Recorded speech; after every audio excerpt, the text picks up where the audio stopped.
کے معنی عربی زبان میں اطاعت کے اور فرمانبرداری کے ہے۔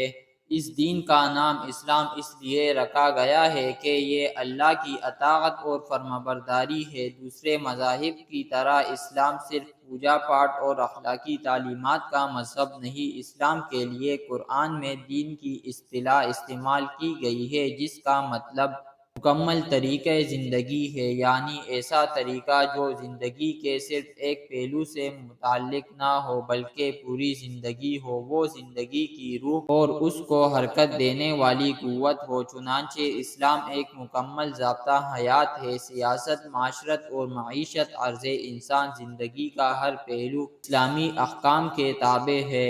اسلام میں سیاست اور مذہب کی تفریق نہیں، سیاست اور مذہب دونوں اسلامی احکام کے تابع ہیں، یعنی جب ہم لفظ اسلام استعمال کرتے ہیں تو اس کا مطلب پوجا پاٹ اور اخلاقی تعلیم پر مشتمل مذہب نہیں بلکہ ایک مکمل نظام حیات اور نظریہ زندگی مقصود ہوتا ہے۔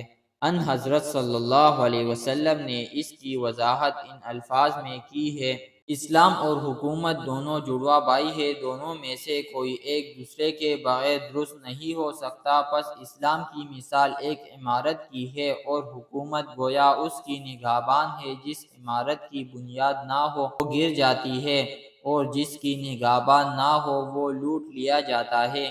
اسلام کے لغوی معنی صلاح، سلامتی اور اطاعت ہے۔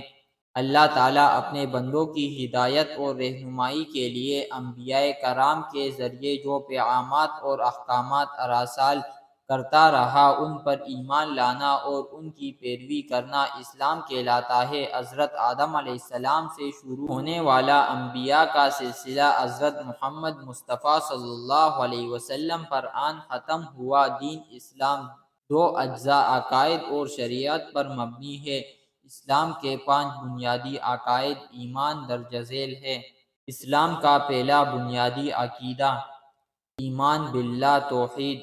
اسلام کا دوسرا بنیادی عقیدہ ایمان بالرسول رسالت۔